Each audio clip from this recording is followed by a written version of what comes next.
하나님 말씀 함께 봅니다. 하나님 말씀은 로마서 8장 26절부터 28절까지입니다. 한 절씩 교독해 봅니다. 제가 26절, 여러분들이 27절, 마지막 절은 다 함께 봅니다. 제가 26절 말씀 먼저 봉독해 올립니다. 이와 같이 성령도 우리의 연약함을 도우시나니 우리는 마땅히 기도할 바를 알지 못하나 오직 성령이 말할 수 없는 탄식으로 우리를 위하여 친히 간구하시느니라.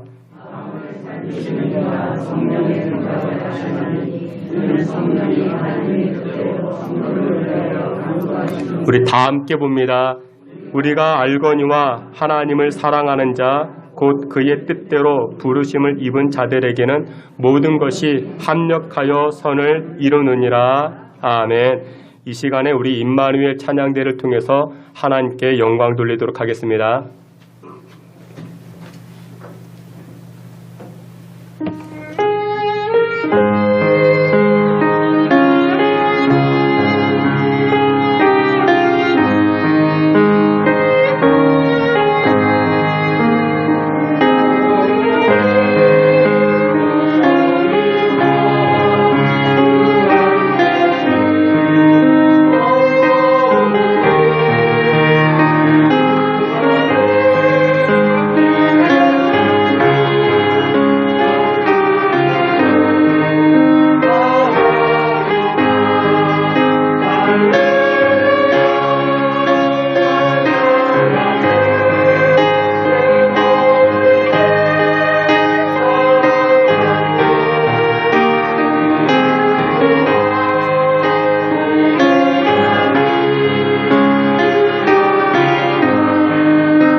우리 함께 기도합니다. 좋으신 하나님을 찬양합니다. 이 시간에도 성령께서 하나님의 말씀으로 우리의 심령이 열려지게 하시고 하나님의 말씀이 생명이요 소망이오니 험한 세상 하나님의 말씀으로 능히 이겨나아가는 주의 성도들 되게 하여 주시옵소서. 전하는 자 듣는 자 모두가 동일한 은혜 충만한 은혜 힘있게 하여 주시옵소서. 예수 그리스도 이름으로 기도하옵나이다. 아멘. 예, 다시금 여러분들을 주님의 이름으로 환영합니다. 여러분들의 기도와 또한 관심과 또한 쌍화탕으로 인해서 제가 잘 먹고 이렇게 아직까지 그 감기가 확실히 떨어지지 않았는데 그래도 많이 좋아졌습니다. 위에서 기도해 주시고 또한 염려해 주셔서 대단히 고맙습니다. 우리 오늘은 로마서 8장 말씀을 통해서 도우시는 성령님이라는 제목을 가지고 주님의 은혜 나누고자 합니다. 예수님께서 십자가 지시기 전에 제자들을 불러 모아놓고 발을 씻겨주십니다. 그것을 뭐라고 말하는가? 세족식, 그렇게 이야기를 하죠. 그러니까 발만 씻겨주지 않고 이제는 떡과 포도주를 가지고 이제 무엇 하셨습니까? 소위 말하는 최후의 만찬. 그렇죠? 예수님께서 십자가 지시기 전에 제자들과 최후의 만찬을 나누게 됩니다. 그리고 나서 그곳이 어디였는가? 마가의 다락방이었습니다. 이 다락방에서 예수님께서 제자들에게 아주 중요한 말씀들을 나눠주십니다. 그것을 소위 뭐라고 이야기하는가? 다락방 강론, 다락방 강화, 그렇게 이야기를 합니다. 그러니까 그런 말을 합니다. 그런데 그 내용이 요한복음에서 등장하는데 한 분이 따르릉거리면 다른 분들 다 보셔야 됩니다. 내 것이 켜져 있는가 다 끄셔야 됩니다. 이제 그러면서 예수님께서 이 다락방 강화에서 제일 먼저 하신 말씀이 무엇인지 아십니까? 세족식을 넘어서 성만찬을 넘어서 그러면 정말 중요한 말씀을 하셨겠죠. 무슨 말씀 하셨을까요? 요한복음 14장 1절에 이런 말씀을 하십니다. 너희는 마음에 근심하지 말라. 하나님을 믿으니 또 나를 믿으라. 그러니까 아주 중요한 말씀이죠. 예수님께서 제자들에게 세족식을 거쳐서 성만찬을 지나고 그 다음에 정말 중요한 말씀을 하실 것인데 그 말씀이 무엇이다? 너희들은 근심하지 말아라. 너희들 근심하지 말아라. 근데 우리가 근심이 얼마나 많아요. 여러분 얼굴 보아하니 벌써 근심이 가득가득 채워져 있는데 여러분들 세상 사람들도 근심이 많죠. 예수님의 제자들에게도 근심이 많았던 것 같아요. 세상 사람들도 근심이 얼마나 많은지 노래도 그런 노래 있죠. Don't worry, be happy. 그 팝송도 그런 노래 있잖아요. 영화도 라이언킹에 보면 하쿠나 마타타 그렇게 말하죠. 문제없어. 세상 사람들도 그렇게 이야기를 합니다. 요한복음 14장 오늘 예수님도 제자들에게 이렇게 말씀합니다. 근심하지 마라. 근심하지 마라. 내가 유대 군인들에게 잡혀가도 너희들은 근심하지 말어. 내가 채찍에 맞아 살점이 떨어진다 할지라도 너희들 근심하지 말어. 내가 뺨을 맞고 묘육을 당한다 할지라도 너희들 근심하지 말아라. 내가 십자가에 달려 창으로 찔림당한다 할지라도 너희들 근심하지 말어. 내가 죽어도 너희들 근심하지 마라. 이렇게 말씀합니다. 그리고 이어서 하시는 말씀이 무엇이냐? 요한복음 14장 18절에 내가 너희를 고아와 같이 버려두지 아니할 것이니까 근심하지 말어. 그리고 이어서 요한복음 15장에 그 유명한 말씀을 또 하시죠. 무슨 말씀이요? 요한복음 15장에 포도나무 비유를 말씀합니다. 포도나무에서 포도가 열매 맺기 위해서는 떨어지면 안 돼. 너희들 근심한다고 나를 떠나면 안 돼. 나를 멀리하면 안 돼. 그러면 너희들 열매 맺을 수 없어. 이것이 바로 요한복음 15장 내용입니다. 그러니까 다락방 강화에서 다 이어지는 말씀인데 그 다음에 요한복음 16장에 들어서는 무엇을 말씀하시는가? 성령에 관한 말씀을 하십니다. 보혜사 성령이 너희들과 함께 할 거니까 너희들 근심하지 말어.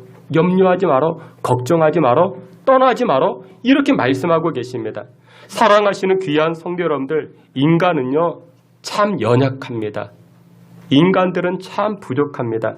살면서 계속해서 느끼는 것이 무엇이냐? 얼마나 연약한지 모릅니다. 고린도후서 4장 7절에 이렇게 말씀합니다. 우리 앞에 있는 말씀 다 함께 봅니다. 우리가 이 보배를 질그릇에 가졌으니 이는 심히 큰 능력은 하나님께 있고 우리가 있지 아니함을 알게 하려 함이라. 아멘. 여러분들 우리를 향해서 우리 인간을 향해서 질그릇이라 말합니다. 질그릇 안에 보배가 담겨져 있다. 이 보배는 예수 그리스도를 뜻하죠.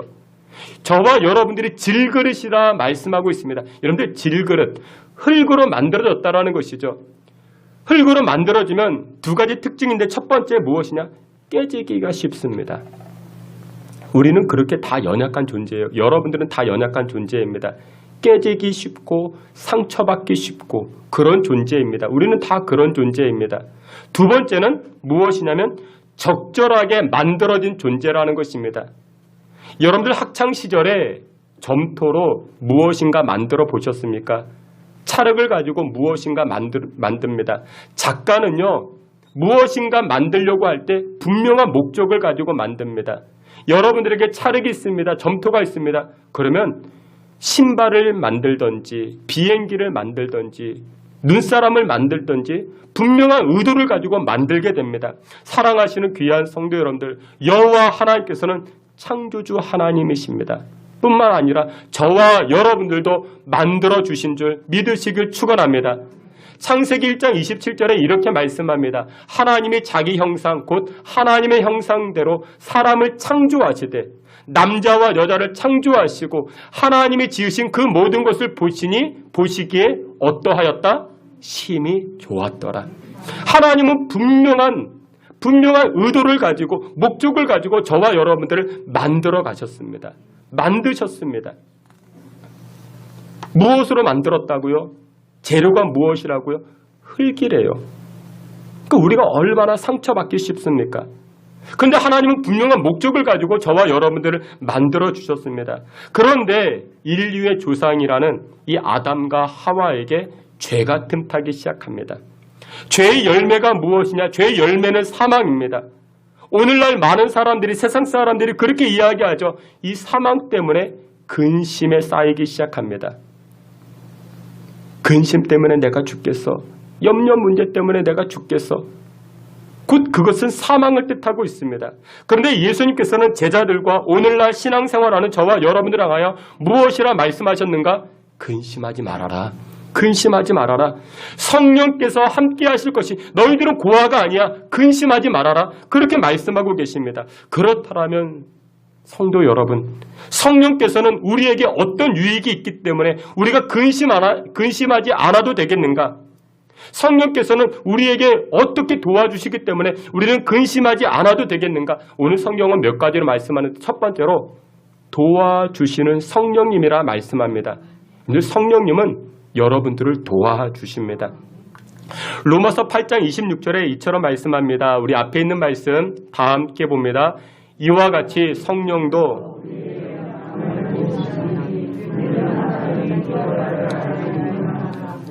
성령이 말할 수 없는 탄식으로 우리를 위하여 친히 간구하시느니라. 아멘. 성령께서 우리의 도움이 되시는데 무슨 도움이 되시는가? 연약함에 도움이 되신다. 우리는 질그릇이라고요. 상처받기 쉽고 근심에 쌓이기 쉽고 우리 연약하다고요. 우리의 연약함을 도우신다 말씀합니다. 구약 이사야 41장 10절에서도 두려워하지 말라. 내가 너와 함께함이니라. 놀라지 말라. 내가 너를 도와주리라 말씀하십니다. 내가 너를 도와주리라. 여러분들 돕는다, 도와준다. 여러분들 그 말을 들을 때마다 그 단어를 들을 때마다 정말 기분 좋지 않습니까? 누군가가 나를 도와주어요. 공부하는 학생에게 선생님이 도와줍니다. 계약을 체결해야 되는데 똑똑한 사람이 나를 도와줍니다. 교통사고가 났어요. 변호사가 나를 도와줍니다. 여러분 얼마나 기분이 좋겠습니까? 너무나도 기분이 좋죠. 여러분 그렇습니다. 성령님께서는 저와 여러분들을 도와주십니다. 그런데 여러분들 기억하세요. 내가 너의 문제, 너의 연약함을 도와주신다. 성령께서 말씀하셨지. 내가 다 해줄게. 내가 다 해줄게. 성령께서는 그렇게 말씀하지 않았습니다. 근데 우리 신앙생활의 착각이 무엇이냐? 하나님 다 해주신대요. 근데 성경 어디를 봐도 그런 말씀은 없습니다. 하나님이 다 해주시겠다. 그런 말씀은 없습니다. 뭐라고 말씀하셔요? 다 해줄게가 아니라 도와줄게. 너의 연약함을 도와줄게. 하나님께서는 이스라엘 백성들에게 약속의 땅, 가나안 땅을 허락하셨습니다. 이스라엘 백성들이 가나안 땅까지 걸어갈 때 하나님이 다 해주셨습니까? 아니요. 하나님이 어떻게 주셨습니까? 도와주셨습니다. 만나와 메추라기로 도와주셨고 불기둥, 구름기둥으로 도와주셨지요. 물론 하나님은 다 하실 수 있습니다. 하지만 우리의 신앙의 인격과 믿음이 성장하기 위해서는 하나님께서는 다 하지 아니하시고 도와주십니다. 여러분들 다 해주면요 성장하지 못합니다. 여러분들 아이가 이쁘다고요 엄마가 매일 업고만 다녀요. 그러면 아이는 걷지를 못하게 됩니다. 걸음을 배우지 못합니다. 달리기를 배우지 못하게 됩니다. 여러분들도 여러분들의 자녀들을 키울 때 다 해주려고 하지 마세요. 여러분 손주들이 이쁘죠? 손주들이 이쁩니다. 뭐든지 다 해주려고 합니다. 그것은 아이를 망치는 길이 됩니다. 다 해주면 안 됩니다. 여러분들 저를 한번 따라해 보시길 바랍니다. 도와줄게. 그렇습니다. 하나님은 우리를 도와주십니다. 다 해줄게가 아니라 도와주십니다. 우리 옆에 계시는 분들에게 이렇게 응원합시다. 하나님께서 도와주십니다. 한번 인사합니다. 근데 이처럼 돕는 분이 누구냐? 성령 하나님이시라 말씀합니다. 저와 여러분들을 도와주신다. 그런데 여러분들 생각해 보세요. 무엇을 도와주실까요? 어떻게 도와주실까요? 이렇게 말씀합니다. 죄를 청산하는데 도와주신다 말씀합니다. 죄를 청산하는데. 요한복음 16장 7절 8절 말씀에 이렇게 말씀합니다. 보혜사가 너희에게로 와서 죄에 대하여 의에 대하여 심판에 대하여 세상을 책망하시리라. 아멘. 그런데 보혜사 성령님이 우리에게 오면 우리에게 가장 먼저 하시는 일이 무엇이냐? 우리의 죄를 책망하신다. 우리의 죄를 깨닫게 하신다라는 것입니다.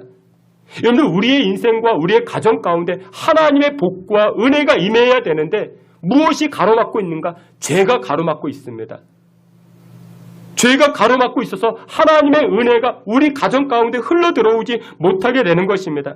여러분들 그래서 첫 번째로 해결해야 될 문제가 무엇이냐? 죄 문제를 해결해야 됩니다. 예수님께서 이 땅에 오셔서 십자가를 지신 이유는 바로 이것입니다. 하나님께서 여러분들을 너무나도 사랑하셔서 복을 주시고자 하는데 여러분들과 하나님 사이에 무엇이 드리워져 있는가? 죄가 드리워져 있는 것입니다. 죄의 담이 세워져 있는 것입니다. 여러분, 저와 여러분들 사이에 커튼이 있습니다. 장막이 있습니다. 그러면 얼굴을 보지 못하죠. 제가 여러분들에게 물을 건네주고 싶어도 물건을 건네주고 싶어도 보이지 아니하니까 건네줄 수가 없는 것입니다. 근데 예수님께서 이 땅에 오셔서 십자가 지시자마자 어떤 일이 벌어졌는가? 성경은 이렇게 말씀합니다. 우리 앞에 있는 말씀 다 함께 봅니다. 예수께서 큰 소리를 지르시고 숨지시니라. 이에 성서 휘장이 위로부터 아래까지 찢어져 둘이 되느니라. 아멘. 마가복음 15장에 말씀합니다. 예수님께서 십자가 지시자 어떤 일이 벌어졌는가? 성서 휘장이 찢어졌더라. 휘장이 찢어졌다라는 것은 구약시대에는 제사장만이 성소를 들어갈 수 있었습니다. 지성소에 들어가서 하나님을 만날 수가 있었습니다. 근데 아무나 함부로 들어갈 수가 없었습니다. 죄가 있는 인간이기 때문에 거룩하신 하나님을 만나게 되면 그 자리에서 죽임당하게 되는 것입니다. 그래서 휘장이 쳐져 있는 것입니다. 함부로 들어가지 못하도록. 그런데 예수님께서 이 땅에 오셔서 십자가 지시자 어떤 일이 벌어집니까? 하나님과 인간 사이에 드리워져 있던 이 휘장이 찢어졌다. 둘로 나누어졌다. 이것은 죄악의 커튼이 사라졌다라는 것입니다. 죄악의 담이 허물어졌다라는 것입니다. 이제는 누구나 예수 그리스도의 이름만을 가지고 하나님께 나아갈 수 있게 된 줄, 구원받게 된 줄 믿으시길 주의 이름으로 축원합니다. 그런데 여러분들 구원에 관한 이 죄의 문제는 해결되어졌지만 구원받은 사람이 이 땅에서 또 짓는 죄악들이 있지요. 부정직하고 시기하고 질투하고 욕심에 이끌려 사는 그와 같은 죄악들이 또 있지요. 이런 죄악들로 말미암아 하나님의 은혜 부어주신 하나님의 축복하심 하나님의 응답하심이 가로막히게 되는 것입니다. 그래서 성령의 임재와 성령 충만케 되면 무엇이 깨달아지는가? 그전까지는 알지 못했지만 내가 행했던 죄들이 이게 죄구나. 이게 잘못한 것이구나. 하나님 기뻐하시지 않는 것이구나. 깨닫게 된다라는 것입니다. 왜 이 깨닫는 것이 중요한가? 깨달아져야만이 죄가 깨달아져야만이 회개할 수 있는 것이고 회개해야만이 하나님과 원활한 소통의 역사가 나타나고 은혜의 역사가 나타나기 때문에 그렇다라는 것입니다.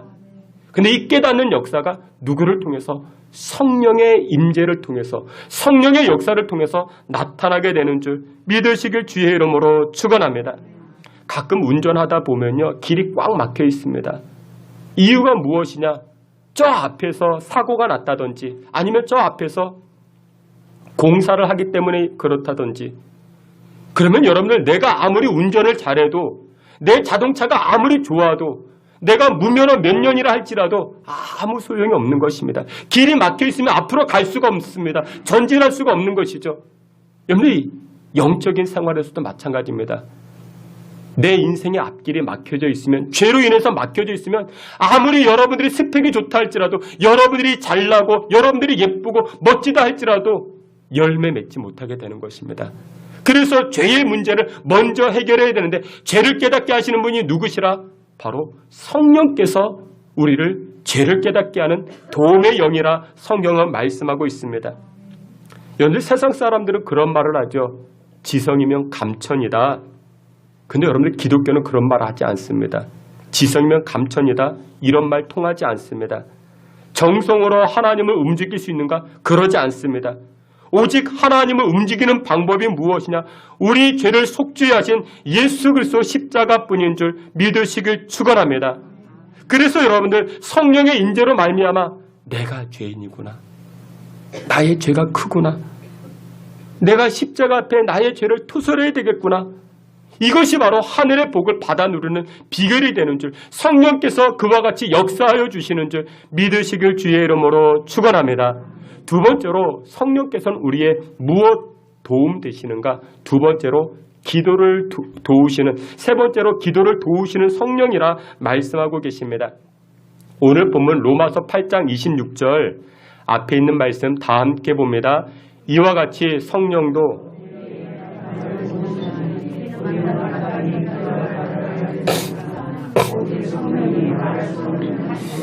우리를 위하여 친히 간구하시느니라. 아멘. 여러분, 우리 인간에게 연약한 부분들이 참 많이 있겠지만 그 중에 가장 연약한 부분이 바로 기도입니다.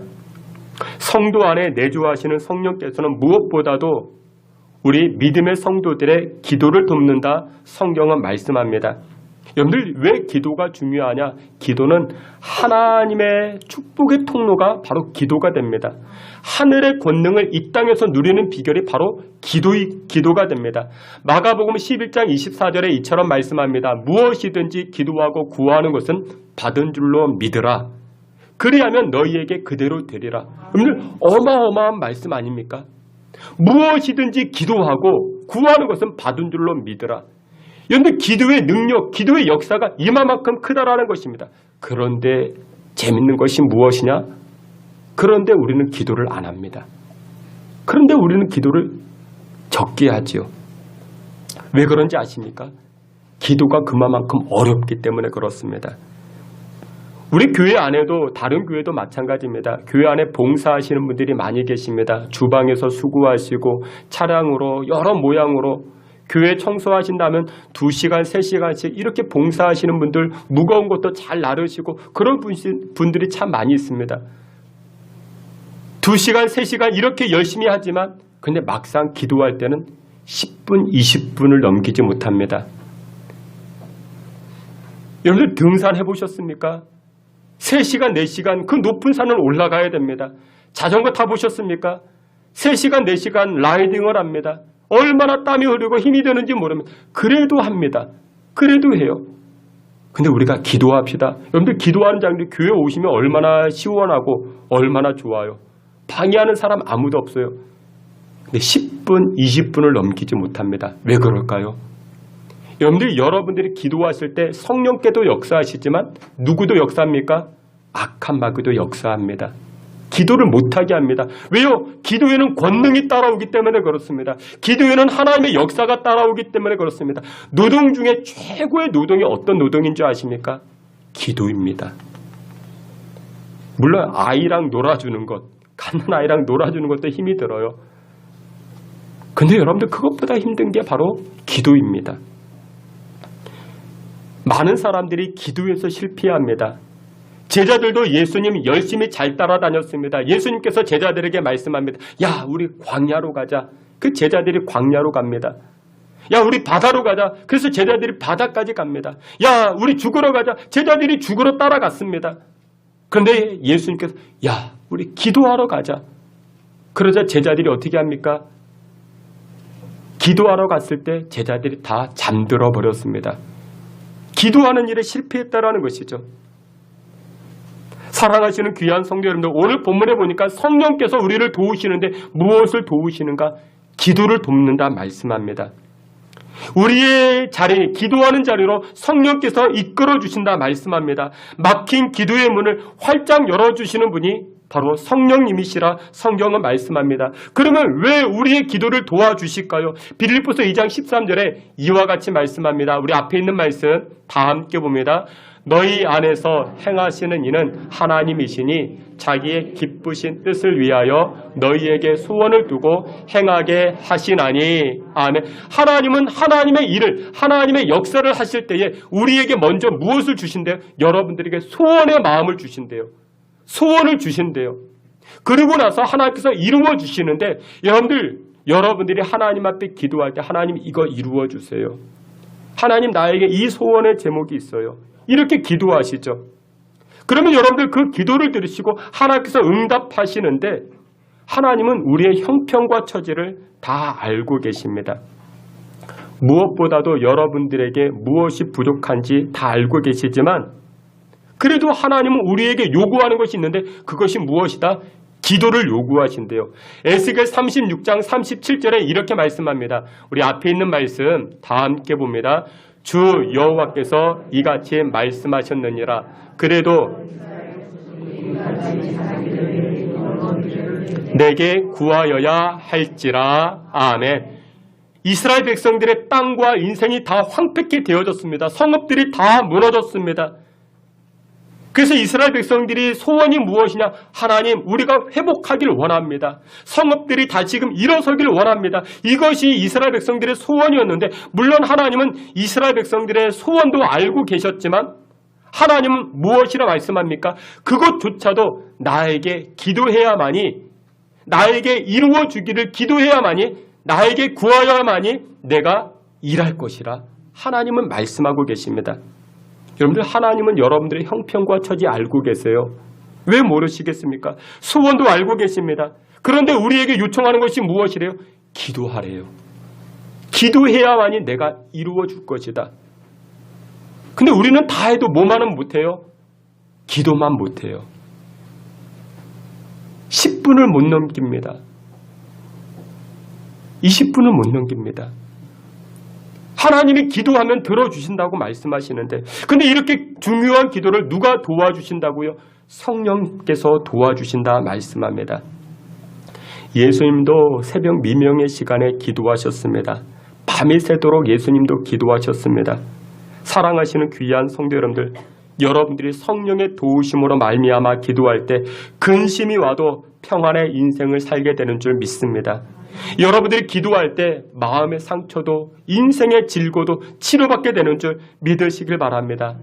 우리가 기도할 때 인생의 난제 하나하나가 풀려나가게 되고 해결받게 되는 줄 믿으시길 주의 이름으로 축원합니다.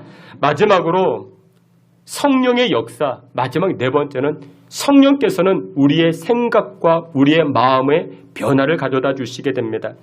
오늘 본문 로마서 8장 28절에 이처럼 말씀합니다. 우리 앞에 있는 말씀 다 함께 봅니다. 우리가 알거니와 하나님을 사랑하는 자 합력하여 선을 이루느니라. 아멘. 합력하여 선을 이룬다. 여러분, 우리의 생각과 마음에 선으로 이끌어 가시는 그 하나님이 계시지 그렇게 우리의 마음과 생각을 변화시켜 주신다라는 것입니다. 여러분들, 사람들은 대부분 외부에서 주어지는 충격을 싫어합니다. 그것을 근심과 고통이라 말합니다. 외부에서 주어지는 그와 같은 그 자극들을 사람들은 다 거부합니다. 싫어합니다. 하지만 성령의 임재를 경험한 사람들은 외부에서 주어지는 그와 같은 일들을 하나님은 합력하여 선을 이루어 가시지 그렇게 생각하고 그렇게 마음을 먹더라는 것입니다. 여러분들, 요즘 시대, 우리 코로나 시대를 지나가면서 전도가 어려운 시대다 그런 말을 하시죠.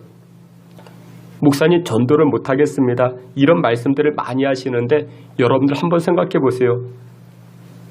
예수님 탄생 이후로 전도가 쉬웠던 때가 있었을까요? 아니, 예수님 이전의 때도 전도가 쉬웠을까요? 노아는 방주를 만들어 두고 사람들을 전도했습니다. 전도가 됐을까요? 안 됐을까요? 안 됐어요. 그때나 지금이나 여러분들 전도가 어렵습니다. 우리나라 선교 초기 100년 전만 해도 한 번도 전도가 쉬웠던 적은 없었습니다. 선교사님들이 성경책을 가지고 이렇게 들어올 때 흥선대원군에게 잡혀서 목이 잘려 순교를 당하십니다. 우리 동네 옆에 마포가 있죠. 여러분들 이 마포에 보면 절두산이라는 것이 있습니다. 말 그대로 목이 잘린 산입니다. 왜 그런가? 그곳에 선교사님들의 무덤이 많이 있습니다. 양화진 선교사님의 무덤이 많이 있습니다. 예전에는 성경만 가지고 들어와도 목이 잘렸다고요. 언제 전도가 쉬웠습니까? 여러분들 생각해 보세요. 우리 어르신들 60년대 70년대 교회 가면요 어땠어요? 여자아이들은 삭발당했습니다. 남자아이들은 매를 흠씬 두들겨 맞았습니다. 어디 교회를 가느냐고. 여러분들 그런 상황에서 전도가 쉬웠을까요? 여러분들 어려웠습니다. 근데 왜 여러분들 전도가 어려울까요? 이유가 있습니다. 전도의 내용은 복음이잖아요. 복음을 전하잖아요. 근데 이 복음의 내용을 따져보면요.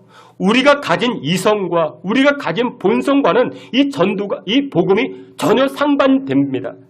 여러분 성경의 내용, 이 복음의 내용은 전혀 이성적이지 않지요. 구세주가 남성을 알지 못하는 여성에게 태어났다. 그런데 이게 말이 됩니까? 과학적으로 말이 안 되잖아요. 우리 이성과는 배치가 되죠. 예수님이 물 위를 걸어가셨다. 그런데 이건 말이 안 되잖아요. 십자가에 죽은 사람이 다시 살아났다. 그런데 이것도 말이 안 되잖아요.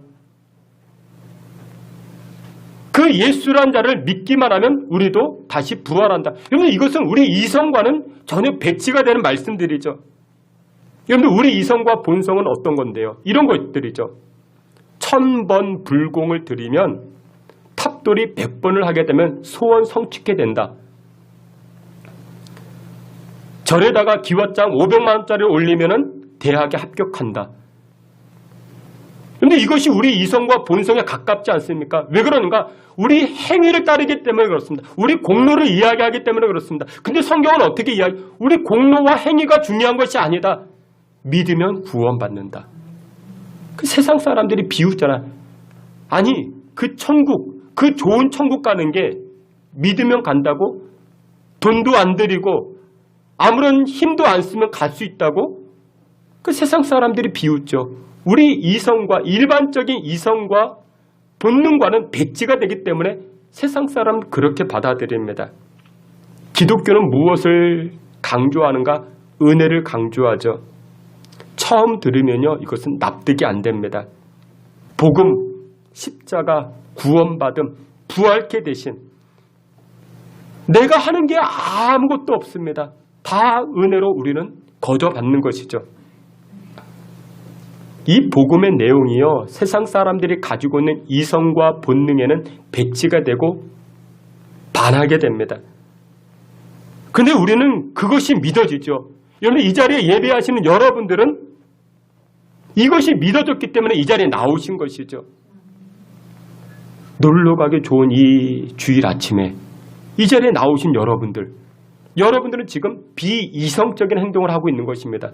여러분들은 이성적인 분들이 아니에요. 그러면 여러분들은 어떤 분일까요? 여러분들은 믿음의 사람들입니다. 근데 여러분들 이 믿음을 누가 가져다 주신다고요? 성령께서 주신다고요. 여러분 이것은 아무리 설득해도 이루어지지가 않는 것입니다. 여러분 제가 여러분들 설득한다고 여러분들이 제 말에 설득당하겠습니까? 아니죠. 이거는 할 수가 없습니다. 누가 믿게 하십니까? 하나님이 성령께서 믿게 하시는 것입니다. 이건 놀라운 역사입니다. 그래서 로마서 8장 28절에 보니까 모든 것이 합력된다. 모든 것이 합력하여 선을 이루게 된다. 이것은 하나님께서 우리의 생각과 마음을 바꾸어 가신다라는 것입니다. 미운 사람이 있어요. 근데 성령님께서 역사하사 사랑의 마음이 싹트기 시작합니다. 여러분들 세상 살아갈 때 열받는 일이 있죠. 열받는 일이 있는데 하나님 성령께서는 화목해 하는 마음을 우리에게 주십니다. 얼마든지 우리가 욕심낼 수 있는 상황이지만 성령께서는 양보할 마음을 주세요. 조급한 상황이지만, 답답한 상황이지만 성령께서는 우리에게 인내하라는 마음을 주십니다. 그런데 이게 가능할까요? 이게 성령께서 역사하지 아니하시면 불가능한 일이라는 것이죠. 예를 들어서 이런 거예요. 우리 자녀들에게 물을 먹이고 싶어요. 온갖 좋은 물을 엄마 아빠가 다 사다 줍니다. 백산수, 삼다수, 그 에비앙 비싼 물 다 사다 줍니다. 근데 아이들이 안 먹어요. 야, 너희들이 이 물 먹어야 성공할 수 있어. 이 물 먹어야 건강할 수 있어. 근데 아이들이 안 먹어요. 죽어라 안 먹죠. 엄마 아빠는 또 죽어라 사다 주고. 근데 여러분들, 성령께서 하시는 일은 무엇이냐면 자녀들로 하여금 목마르게 하십니다. 목마르게 해요. 자기가 목마르니까 이제 어떻게 합니까? 물 찾아다닙니다. 물 찾아다녀요. 그전에 엄마 아빠가 그렇게 사다 줘도 안 먹던 아이들인데 이제는 본인이 찾아다닙니다. 왜요? 성령께서 목마름을 주셨기 때문에. 그래서 여러분들, 우리가 이 시간 성령의 임재를 구하고 성령 충만함을 구하는 이유가 바로 여기에 있는 것입니다. 아무개야, 너 인생을 생각해서 공부해야 된다. 공부 안 하죠. 아무개야, 너 건강을 생각해서 또 운동해야 된다. 죽어라, 운동 안 하죠. 근데 성령께서 마음을 주시면 어떻게 해요? 하지 말라는 공부를 하고 하지 말라는 운동을 하게 됩니다. 이것이 바로 성령의 역사라는 것이죠. 성령께서는 우리의 마음과 생각을 변화시켜 가십니다. 일전에도 한번 말씀을 드렸죠. 어느 광역도시에 합창단이 있었습니다. 노래를 가르쳐주는 분이 계시는데 어느 교회 여집사님이 이 노래를 가르쳐주곤 하는 것입니다. 노래교실 그렇게 이야기하죠. 그런데 이 노래교실에서 트로트를 가르쳐주기보다는 이제 가곡이나 때로는 성가곡을 이렇게 가르쳐주곤 하는 것입니다. 근데 그 노래교실에 나오시는 80대 할머니가 계시는데 이 할머니는 항상 싱글벙글, 항상 좋은 기운을 옆 사람들에게 이렇게 나눠줍니다. 알고 봤더니 신앙생활도 잘하시는 그런 교회 권사님쯤 되시죠. 지휘자 여집사님이 너무나도 부러워서, 그 권사님만 보면 너무나도 부러워서 그 비결이 궁금하기도 해서 물어봤대요. 할머니 왜 이렇게 항상 즐거우세요? 항상 이렇게 행복해 보이세요? 그러자 이 할머니가 이렇게 말씀하십니다. 아주 좋아요. 아주 좋아. 아주 행복해. 위암 3기 그것만 빼고는 다 좋아. 이렇게 말씀하십니다. 이 할머니의 대답에 이 여집사님이 전율을 느낍니다. 자기가 보기에는 매사 모든 것이 다 행복해 보였는데, 물론 이 할머니가 그렇게 다 행복해, 다 좋아. 위암 3기 그것만 빼고는 다 좋아. 그러면서 이렇게 덧붙여 이야기하십니다. 자기는 아무것도 없이 태어났는데 지금은 남편도 있고 자식들도 5이나 있고 이제는 암이 몸에 들어와가지고 예정된 시간에 태어난 곳으로 다시금 돌아가니 천국 갈 수 있다고 생각하니 그것이 기쁘다, 그것이 즐겁다, 그렇게 이야기합니다. 그런데 그 생각과 마음을 누가 바꿔주시겠습니까? 성령께서 바꿔주시는 것이죠. 그래서 여러분들 성령 충만함이 필요한 것입니다. 성령의 임재가 필요한 것입니다. 우리 교회에 필요한 것들이 많이 있죠. 여러분들의 인생에도 필요한 것들이 많이 있죠. 우리 가정에, 저희 가정에도 필요한 것이 많이 있습니다. 뭐가 필요할까요? 돈도 필요하고 지혜도 필요하고 성공도 필요하고, 여러분 우리가 다 그런 거 필요로 하잖아요. 그런데 정말 우리에게 필요한 게 무엇일까요? 성령의 임재입니다. 성령의 충만함입니다. 말씀의 결론을 맺도록 하겠습니다. 우리는 지난 4주간 동안 성령의 일하심과 성령의 역사하심을 묵상하며 은혜를 나누곤 하였습니다. 스가랴서 말씀에 이와 같이 말씀합니다. 스가랴 4장 6절에 만군의 여호와께서 말씀하시되 이는 힘으로 되지 아니하며 능으로 되지 아니하고 오직 나의 영으로 되느니라. 나의 영으로 되느니라. 우리는 힘 가지고 하려고 했죠. 우리 자기 능력 가지고 하려고 했죠. 근데 결국 누가 일하십니까? 주께서 일하십니다. 여호와의 영께서 일하여 주십니다.